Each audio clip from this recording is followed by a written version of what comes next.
네, 안녕하세요. 버트 BERT 논문을 발표하게 된 김영석입니다. 벌트 논문은 이제 구글 AI 랭귀지 그룹에서 진행한 프로젝트고, 제이컵 데블린이라는 분이 이제 일저자로 참여하게 됐습니다. 네. 그리고 다음은 이제 몇 가지 제가 참고한 자료들인데요.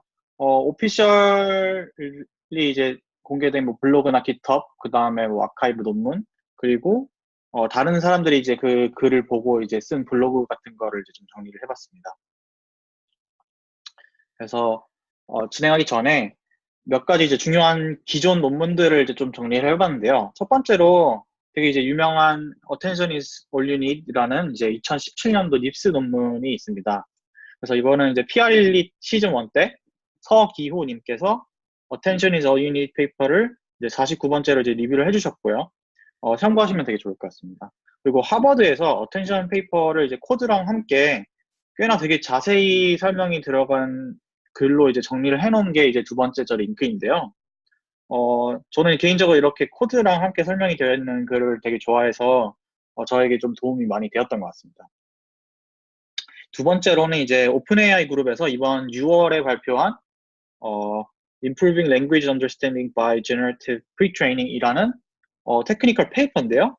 웹사이트도 있고 이제 있지만 이제 페이퍼는 사실 아카이브에 올라와 있는 건 아니라서 좀 찾기 힘드실 것 같아서 페이퍼 링크도 저렇게 이제 올려드렸습니다.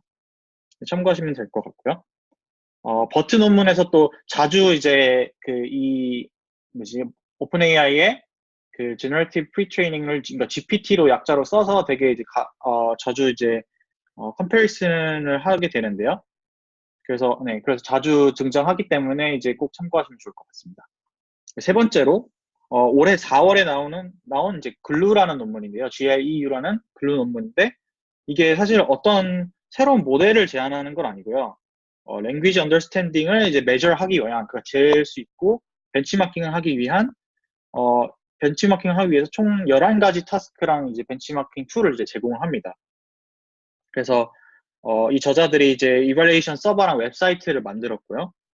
그 각각의 이제 타스크들에 대해서는 뒤에서 좀 더 자세히 설명드리겠습니다. 그렇죠. 버튼 업무를 리뷰하기 전에 저는 사실 NLP 쪽 도메인을 전혀 잘 모르는 상태에서 리뷰를 했었기 때문에 좀 기존에 알아야 되는 것들 논문들만 빠르게 좀 리뷰를 하도록 하겠습니다. 첫 번째로 아까 그 첫 번째 논문을 보여드렸던 Attention is all you need인데요. 여기서 이제 그 트랜스포머 모듈이라는 게 등장해요. 그래서 어텐션이라는 메커니즘은 사실 밑에 그냥 뭐 매트릭스 곱한 다음에 밑에 이제 약간 노멀라이징 하는 것처럼 그냥 나눠주고 그 다음에 그냥 소프트맥스를 씌워주고 그냥 벡터를 곱한 그 정도밖에 안 되는데요. 근데 이게 이제 저 어텐션 모듈 안에 되게 다양하게 잘 쓰이고 인코더 디코더 쪽에 이제 잘 쓰이게 돼서 이게 이제 그 시퀀스 랭스에 원래 비례하게 되게 막 컴플렉시티가 이제 증가하는데 이거를 되게 줄여주면서 엄청나게 장점이 있었고 이거를 이제 거의 유니버설하게 많이 쓰이게 됐기 때문에 이 부분을 꼭 알아야 될 것 같습니다. 그래서 여기서 알아야 되는 거는 오른쪽에 이제 제시된 저 다이어그램이 어텐션 모듈이라는 건데 이게 이제 요즘 랭귀지 모델 쪽에서는 계속 많이 쓰인다 정도로 알시면 좋을 것 같습니다. 그래서 이거는 CNN이나 RNN 같은 걸 쓰지 않고 이제 기계 번역에서 엄청 좋은 성능을 냈던 그리고 연산 속도 면에서 엄청 좋은 성능을 냈던 그쪽 그 컨트리뷰션이 있었던 논문입니다. 그래서 아까 또 언급했던 이제 GLUE 벤치마크인데요. 오른쪽은 사실 GLUE 그 글루 웹사이트 벤치마킹 웹사이트를 가면 저렇게 11가지 타스크가 있고 뭐 다운로드를 하고 이제 매트릭을 이제 볼 수 있는 저걸 이제 또 새로 테스팅을 해서 또 제출을 해볼 수 있어요. 케글처럼. 그래서 저런 걸로 이제 더 제출을 해보면서 이제 자기 논문이나 자기 시스템이 얼마나 성능이 있는지 그런 걸 이제 확인을 해볼 수 있습니다. 그래서 GLU 글루 논문에서 이제 핵심은 크게 두 가지 목적이 있습니다. 첫 번째로는 이제 아카데미아에서 좀 더 공정한 비교를 위해서 트레인 데브 테스트셋을 되게 이제 잘 나눴고 원래도 있었겠지만 근데 이제 여기서 좀 더 자기네들만의 이제 공정하게 나누고 이제 테스트셋을 안 보여주는 그래서 두 번째는 이제 테스트셋을 공개하지 않고 이발리에이션 서버 API만을 이제 공개해서 테스트셋에 이제 사람들이 오버피팅하는 걸 이제 방지하기 위해서 많이 사람들이 그냥 테스트 계속 해보면서 테스트셋 오버핏 되면 좀 좋은 연구는 아닐 수 있기 때문에 그런 식으로 그런 모티베이션을 갖고 저 GLUE 벤치마크를 만들었다고 합니다. 그래서 앞으로는 랭귀지 언더스탠딩 분야에서 거의 이제 이 벤치마크를 거의 표준화된 느낌으로 쓸 것 같아서 상당히 의미 있는 벤치마크로 생각됐고 앞으로도 많이 쓸 거기 때문에 말하고 언급하고 지나가겠습니다. 그 이제 버트에 대해서 조금 더 자세히 소개할 건데요. 먼저 모티베이션을 설명드리겠습니다. 모두 이제 여러분도 알다시피 기존 이제 RNN이나 LSTM, GRU 계열의 이제 그런 유닛을 보면 왼쪽에서 오른쪽으로 가면서 토큰을 하나씩 보는 레프트 라이트 구조를 이제 가지고 있습니다. 사실 이거를 왼쪽에서 오른쪽만 보면 좀 안 좋을 것 같잖아요. 그래서 이것을 해결하기 위해서 기존에서 시도했던 방법은 뭐 이게 이제 바이디렉셔널 LSTM이나 뭐 바이디렉셔널 RNN 같은 구조에서 이런 걸 많이 볼 수 있는데 사실은 바이디렉션이라 부르기 조금 그런 게 그 실제로는 두 개의 유니디렉셔널한 거를 그냥 컨캐트네이션 시킨 것에 불과하기 때문에 사실상 바이디렉셔널이라고 부르기가 조금은 그런 것 같습니다. 이 논문을 기점으로요. 이 버트 논문을 기점으로 기존에 했던 바이디렉셔널 유닛은 사실상 뭐 왼쪽으로서 오른쪽으로 가는 레프트 라이트 유니디렉셔널이랑 라이트 레프트 유니디렉셔널 그냥 합쳐놓은 그 정도밖에 되지는 않았기 때문에 사실상 진짜 바이디렉셔널이라 부르기가 좀 힘든 거죠. 그래서 이 버트 논문에서는 이제 이 다이어그램을 잘 보이시는지 잘 모르겠는데 그 오른쪽이랑 왼쪽 모든 방향에 대해서 왼쪽 토큰들이랑 오른쪽 토큰들이 모두 볼 수 있게 이렇게 설계를 했습니다. 그래서 가운데 있는 오픈AI GPT 같은 경우에는 한 트랜스포머 모듈 입장에서 봤을 때 자기 자신이랑 자기 자신 왼쪽에 있는 왼쪽에 있는 토큰들만 볼 수가 있고요.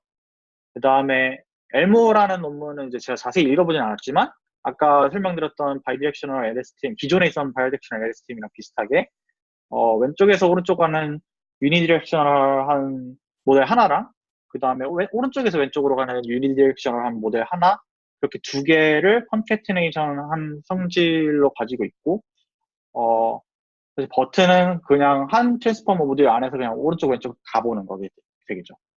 그래서 그게 이제 제 버트의 이제 메인 모티베이션이고 양쪽에 이제 그런 걸 다 보자. 레프트 라이트 모델만 제형하지 말자라는 게 핵심입니다. 그렇지만 이제 이렇게 진행하게 되면 문제가 생기게 되는데요. 양쪽을 보는 순간 이제 멀티레이어 네트워크 안에서는 간접적으로 이제 본인 토큰을 이제 볼 수 있기 때문에 약간 치팅을 하게 되는 상황이 생깁니다. 그래서 이걸 조금 더 자세하게 설명해드리기 위해서 그림을 준비했는데요. 그래서 자신의 토큰을 보지 않고 오른쪽 왼쪽에 양방향 토큰들만 보고 자신의 토큰을 예측하는 그런 네트워크를 이제 생각해 보면 이 네트워크 레이어가 이제 하나인 경우에는 사실 크게 문제가 되진 않아요. 이렇게 싱글 레이어인 경우에는 그냥 자기 왼쪽 것들이랑 오른쪽 것들만 보고 자기의 본인 토큰이 뭔지를 그냥 예측하는 하는 것에는 큰 문제가 되지 않는데 여기서는 이제 멀티 레이어로 이제 레이어가 여러 개 쌓이게 되면 간접적으로 자신의 토큰을 보게 됩니다. 예, 이렇게 이제 가운데 이제 트랜스포머 모듈이 이제 이제 왼쪽을 보게 되고 그 왼쪽은 사실 오른쪽을 그 전에 보았기 때문에 사실 이렇게 치팅을 할 수 있기 때문에 실제로 이제 랭귀지 모델 학습이 좀 불가능해집니다. 그래서 물론 당연히 이제 이런 패스는 여러 개가 당연히 존재하겠지만 이런 식으로 그 이제 양쪽을 보게 되면 문제점이 발생하기 때문에 이거를 이제 해결하기 위해서 이 논문에서는 좀 재밌는 이제 트레이닝 방식을 소개를 합니다. 그래서 그 사실 논문에서도 노벨티로 제시한 게 이 첫 번째 프리-트레이닝 타스크인데요. MLM이라고 이제 마스크드 랭귀지 모델이라는 타스크를 진행하게 됩니다. 그래서 이거 말고 이제 논문에서 두 번째 타스크인 이제 넥스트 센텐스 프리딕션 이제 이렇게 타스크 1이랑 2 이렇게 두 가지를 제시를 하게 되는데요. 논문에서도 가장 큰 노벨티이자 이제 핵심은 1번이라고 이제 주장을 합니다. 그래서 조금 더 자세히 타스크 1에 대해서 설명드리자면, 사실 마스크 랭귀지 모델이라고 이름 붙여놨지만 사실 그냥 fill in the blank예요.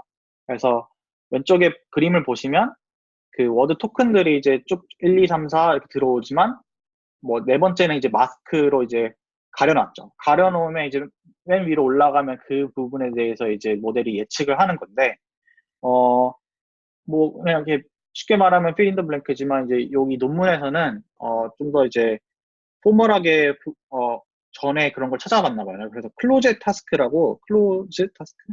그래서 이게 언어학이나 옛날 교육학 쪽에서 이제 1953년도부터 이제 그런 논문들을 인용하는데요. 저희가 봤을 때는 예전에 워드 투 벡터 같은 그 뭐지?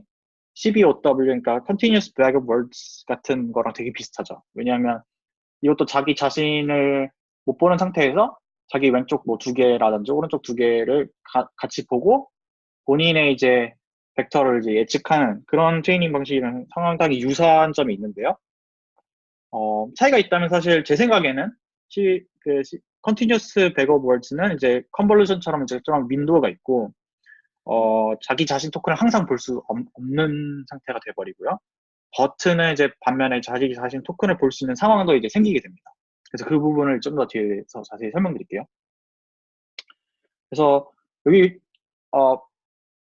처음에 들어온 문장을 이제 My dog is hairy라는 거가 들어왔다고 치면 이제 15% 확률로 이 각각의 토큰 My dog is hairy 이 각각의 토큰을 15% 확률로 정해요. 그래서 예를 들어서 hairy가 이제 15% 확률로 이제 정해졌다라고 하면 그 15%로 정한 확률 안에서 80% 확률은 그거 그냥 마스크라는 토큰으로 이제 이제 교체를 하게 되는데요. 이제 나머지 이제 10% 확률로는 랜덤한 토큰으로 바꿔버립니다. 예를 들어서 원래 헤어리였지만 그냥 애플이라는 그냥 완전히 랜덤한 다른 토큰으로 바꿔버리고요.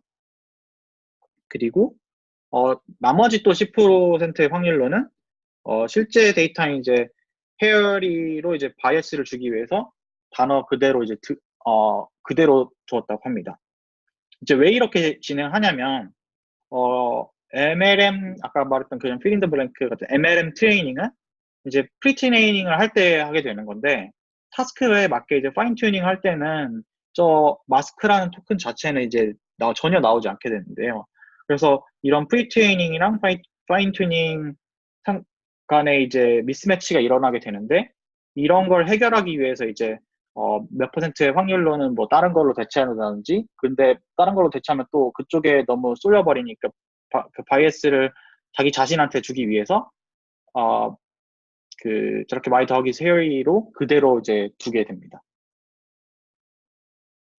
두 번째로는 이제 next sentence prediction인데요.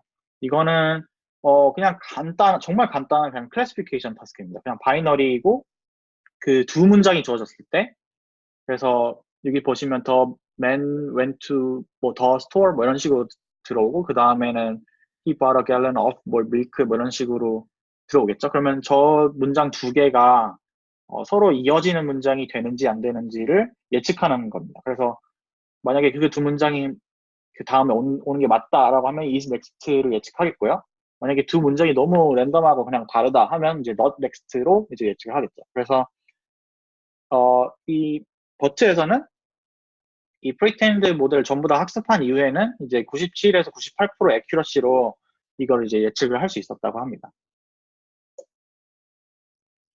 그리고 인베딩은 다음과 같이 진행되는데요. 저런 식으로 뭐 my dog is cute 그 다음에 다음 문장 그 다음 he likes playing 뭐 something 뭐 뒤에 뭐가 he likes playing이군요. 그냥 거기서 끝나는 거. 그럴 때 이제 세 가지 토큰 그러니까 인베딩이 주어져요. 그래서 첫 번째로는 이제 토큰 인베딩으로 각각의 토큰마다 인베딩이 따로 있는 거죠. 그래서 my 따로 있고 dog라는 인베딩 따로 있고 is라는 인베딩 따로 있고 cute라는 인베딩 따로 있어요. 그래서 이거는 뭐 그냥 평상시 보던 워투 벡터랑 되게 비슷한 형식이고요.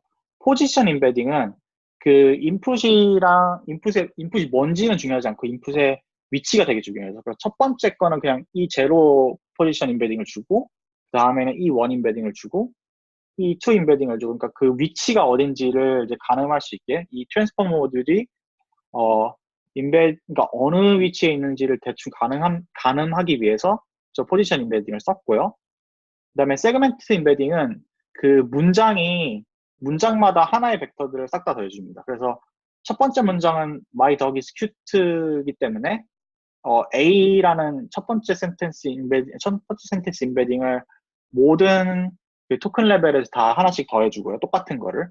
그 다음에 두 번째로 뭐 he likes playing 부분에서는 그 센텐스 B에 대한 임베딩을 싹 다 더해줍니다. 그래서 이거는 사실 컨캣이 아니고 토큰 임베딩이랑 세그멘트 임베딩, 포지션 임베딩을 다 이제 그 엘리멘트리 와이즈 에디션으로 더해주는 방식으로 진행됩니다. 그래서 코드로 보면 혹시 더 이해가 잘 되실까봐 이거는 파이터치로 어떤 분이 이제 구현한 코드를 가져왔는데요. 임베딩이 이제 워드 임베딩, 포지션 임베딩, 토큰 타입 임베딩 이렇게 세 가지로 임베딩이 주어지고 포워딩 할 때 맨 밑에 보시면 임베딩은 이제 세 개를 더하게 되죠. 워드 임베딩, 그 다음에 포지션 임베딩이랑 토큰 임베딩을 더하게 됩니다. 네. 그리고 처음에 저 CLS 토큰이 되게 궁금하셨을 것 같은데요. 저 CLS 토큰은 클래시피케이션을 위한 이제 임베딩입니다. 그래서 뭐 타스크에 따라 다르겠지만 클래시피케이션 타스크의 경우에는 이 CLS 토큰 위치에 해당하는 이제 그 히든 유닛 아웃풋을 이제 그 피처로 생각해서 클래시피케이션을 이제 진행하게 되고요. 만약에 클래시피케이션 타스크가 아닌 타스크가 오게 되면 그냥 이제 무시하게 됩니다. 그리고 오른쪽은 이제 세퍼레이터 토큰에 대한 설명인데요. SEP라는 세퍼레이터 토큰은 각 문장의 맨 끝에마다 이제 넣고요. 그래서 첫 번째 문장 끝에 저렇게 세퍼레이터 토큰이 하나 들어가고 그 맨 끝에 두 번째 문장 끝에도 이제 세퍼레이터 토큰이 하나 들어가죠. 그래서 이 버트 논문이 이제 센텐스를 구별하는 방법은 크게 두 가지가 생기게 됩니다. 첫 번째로는 아까 설명드렸던 세그멘트 임베딩, 중간에 이제 완전히 다 똑같은 A라는 임베딩, 센텐스 A 임베딩을 그 CLS 토큰이랑 my dog is cute 임베딩 하나씩이랑 그 다음에 세퍼레이터 토큰까지 한꺼번에 그냥 다 센텐스 A 임베딩을 더해주고요. 두 번째로는 그냥 he likes playing 하고 세퍼레이터 토큰 있으면 저거는 이제 또 그 두 번째 B 센텐스 임베딩으로 싹 다 더해주게 됩니다.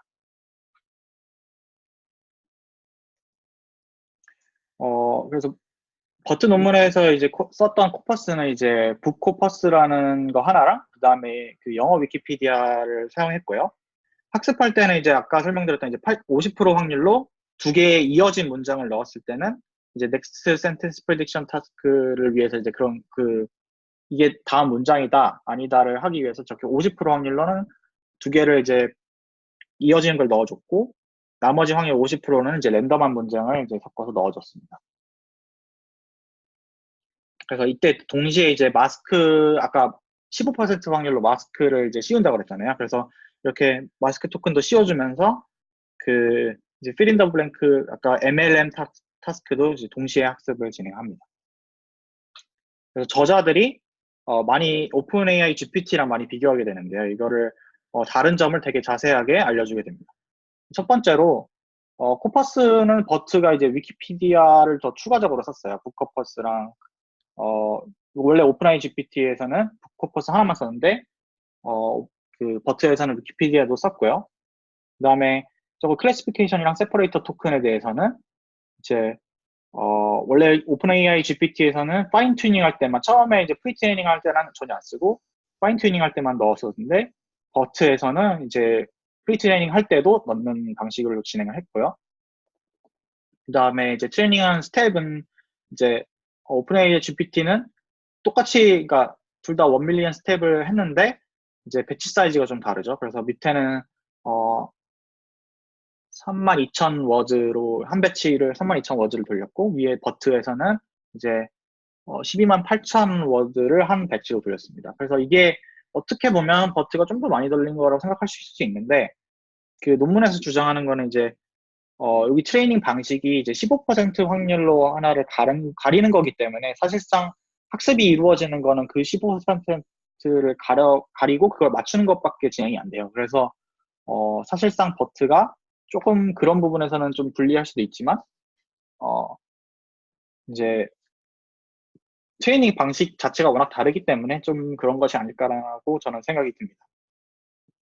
그리고 마지막 러닝 레이트가 좀 다른데요. 이제 버트에서는 이제 타스크마다 좀 다르게 파인 튜닝 할 때는 프리튜닝 할 때는 아마 같은 러닝 레이트를 썼을 거지만 이제 타스크 스페시픽한 파인 튜닝 할 때는 좀 러닝 레이트를 조금씩 다르게 해줬고요.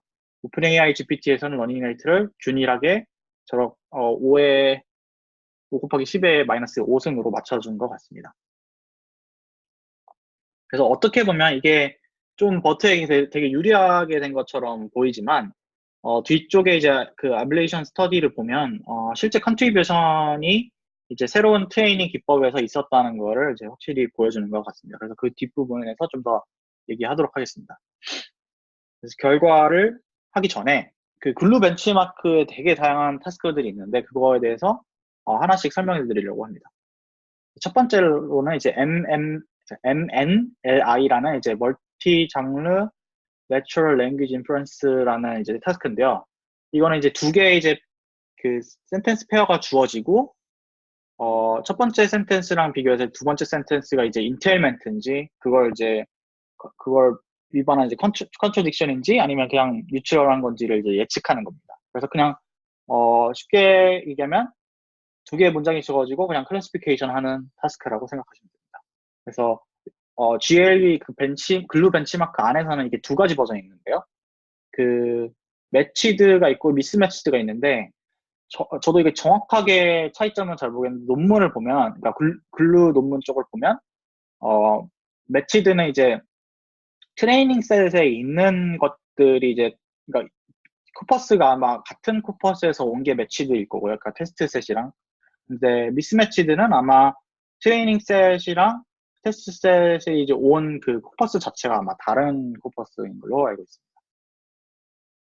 두 번째로 이제 QQP라고 코라 퀘스천 페어가 있는데요. 코라라는 사이트는 여러분도 아시다시피 그 질문을 올리는 사이트인데 거기서 이제 비슷한 질문들이 많이 올라오잖아요. 그래서 두 개의 질문 페어가 주어졌을 때 이게 정말 미닝풀리 같은 질문인지를 이제 판별하는 바이너리 클래시피케이션 타스크이고요.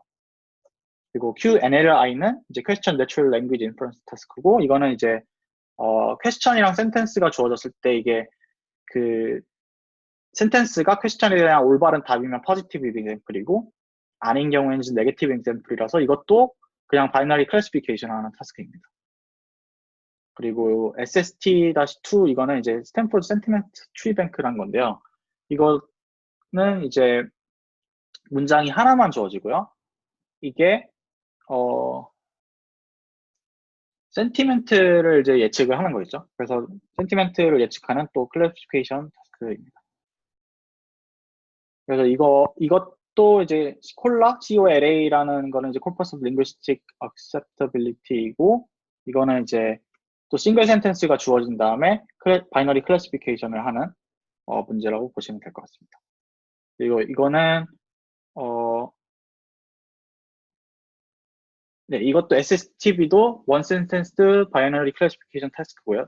좀 빠르게 넘기겠습니다. 그래서 MRPC는 이제 투 센텐스가 주어지고 이게 이제 meaningfully, semantically 이제 equivalent, 그러니까 두 개가 비슷한 건지를 이제 보는 타스크입니다.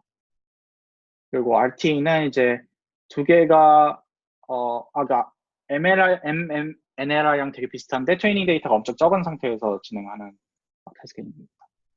그리고 WNLI라고 이건 좀 특별한데 그 GLE에서 인트로듀스는 됐지만 그 GLE 웹페이지에서 이게 여기에는 좀 문제가 있다고 해서 그 버트 저자들이 이 WNLI에 대한 그 리설트는 모두 다 이제 제외하고 리포트를 했습니다.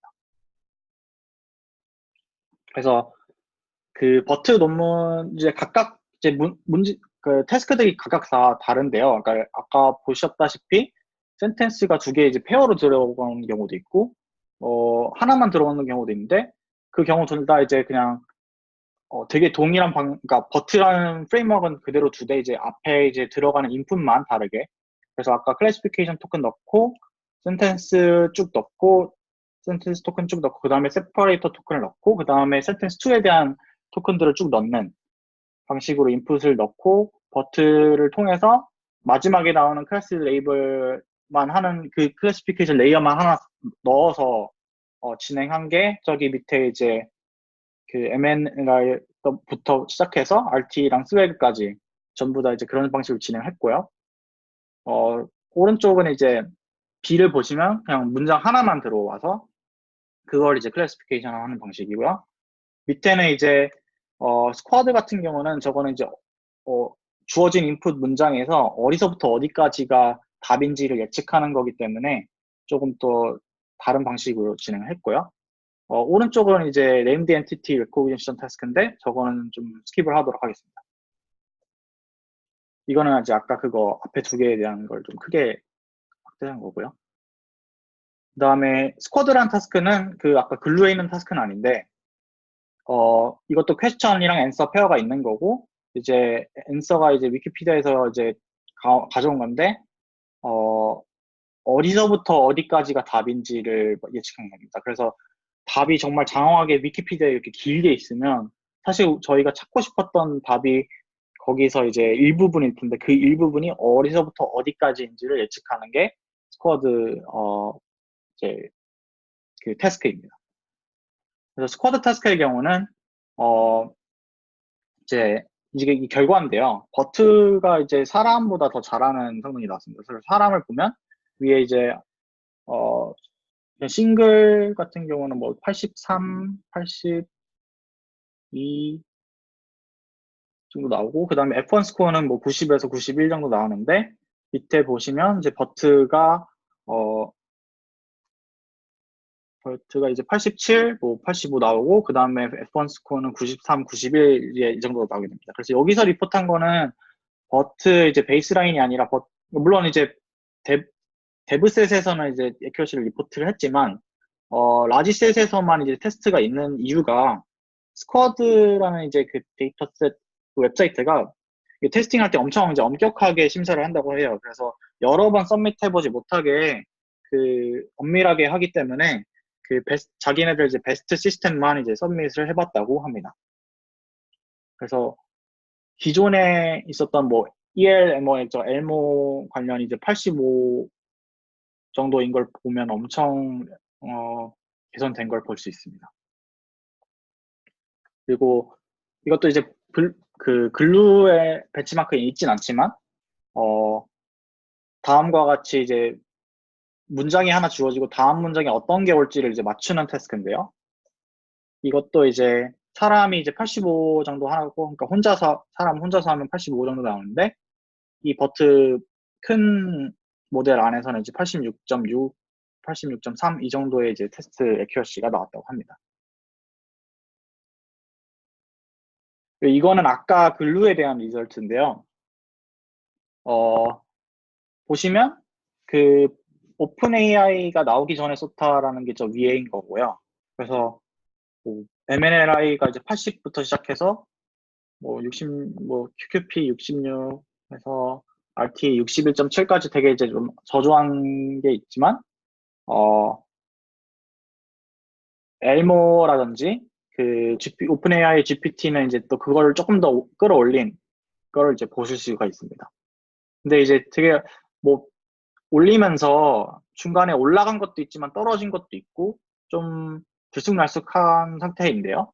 버튼은 확실히 다른 게 모든 부분에서 이제 대가 올라갔어요. 그래서 MLLI에서도 엄청 많이 성능이 늘어났고 QQP도 포함, 뭐 QNLI 그 뒤에 모든 태스크에 대해서 성능이 올라갔고요. 그래서 버트 베이스는 오픈AI GPT랑 그 모델 사이즈가 거의 동일하게끔 이제 파라미터를 맞춘 모델이고 버트 라지는 그거보다는 이제 좀 더 키운 모델이라고 생각하시면 됩니다.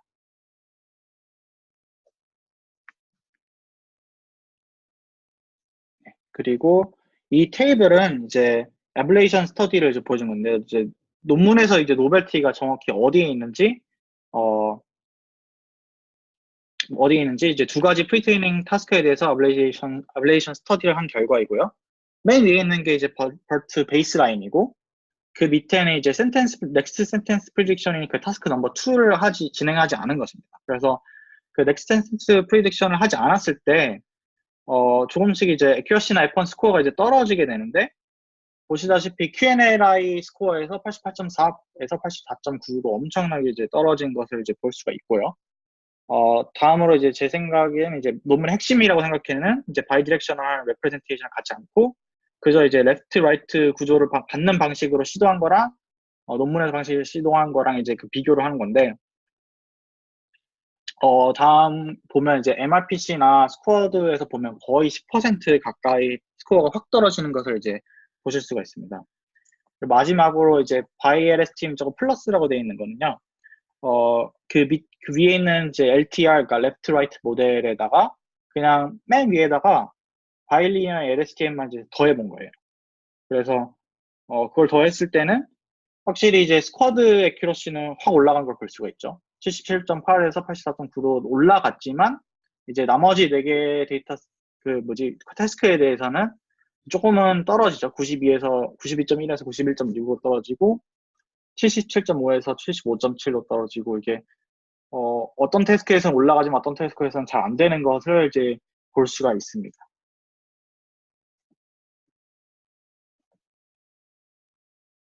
마지막으로 이제 모델 사이즈에 대한 설명인데요. 논문에서는 이제 저거 베이스, 그러니까 아까 보셨던 벌트 베이스라고 적힌 모델이 저거 12768, 768, 12라는 이제 저 기준으로 한 거고요. 버트 라지라는 게 저게 24, 1024 이제 16으로 진행한 모델입니다. 그래서 퍼플렉시티를 보시면 그냥 저희가 생각하는 대로 딱 이제 그러니까 그 사이즈를 키우면 키울수록 더 성능이 좋아지는 걸 볼 수가 있고요. 저기 데브셋 액큐러시도 보시면 그 모델의 사이즈를 키우면 키울수록 성능이 좋아지는 것을 볼 수가 있습니다. 근데 여기서 논문에서 좀 주장한 것 중에 재밌는 것 중에 하나가 보통 이제 뉴럴 머신 트랜슬레이션 같은 이제 트랜슬레이션 타스크에서는 복잡한 타스크에서는 모델 사이즈를 키우면 키울수록 더 성능이 좋아지는 게 이제 자주 드러나는 이제 현상인데요. 작은 데이터셋에 대해서도 그런 현상은 이제 많이 보지 못했는데 버트 같은 경우에는 작은 모델에서 작은 데이터셋 사이즈에서도 저렇게 이제 모델 사이즈를 키우면 키울수록 성능이 좋아지는 현상을 볼 수 있었다고 합니다. 그래서 그 부분이 논문에서는 이제 신기했다고 주장합니다. 그래서 결론적으로 요약하자면 비전에서 프리트레이닝 CNN 같은 걸 이제 가져다 쓰는 것처럼 NLP에서도 이제 언어 이제 이해하는 이제 타스크를 위해서 프리트레이닝 모델을 쓰는 게 이제 핵심이 된 것 같고요. 특히 언어 같은 경우는 이제 얼레이블된 데이터는 이제 인터넷에 많지만 특정 타스크에 특화된 데이터셋은 많지는 않잖아요. 그래서 그런 부분을 이제 어느 정도 해결해 줄 수 있는 것 같고 바이디렉셔널한 모델들은 많이 기존에 있었지만 이게 정말 truly 바이디렉셔널한 아키텍처인 것 같고요. 그 다음에 거의 모든 NLP 타스크에 대해서 state of the art 소타를 찍는 게 정말 그리고 어떤 특정 부분에 대해서는 사람보다 더 잘하기 때문에 그 부분은 되게 대단했던 것 같습니다. 제 개인적인 생각을 또 정리를 해보면 일단은 논문이 되게 읽기가 쉽고 따라하기 편하게 쓰여져 있어서 되게 읽기가 편했어요. 그래서 수식도 그냥 거의 소프트맥스 정도밖에 없고요. 그래서 아주 간단한 아이디어로 그 소타를 엄청 또 다양한 데이터셋에 대해서 성취한 게 또 엄청난 대단한 것 같고요. 예전에 그 워드 투 벡터처럼 NLP 분야에 되게 기본적으로 쓰이는 그런 핵심 모델이 될 것 같습니다. 제 생각에. 그리고 오픈 AI의 GPT랑 되게 공정하게 비교하기 위해서 모델 파라미터를 되게 비슷하게 가져간 거나 그런 부분이 되게 이제 저는 되게 괜찮았던 것 같고요. 또 모델이 비교적 엄청 간단해 보이는데 동시에 다양한 태스크에 대해서 모델 끝부분에 조금 클래시피케이션 레이어 같은 것만 추가를 해주면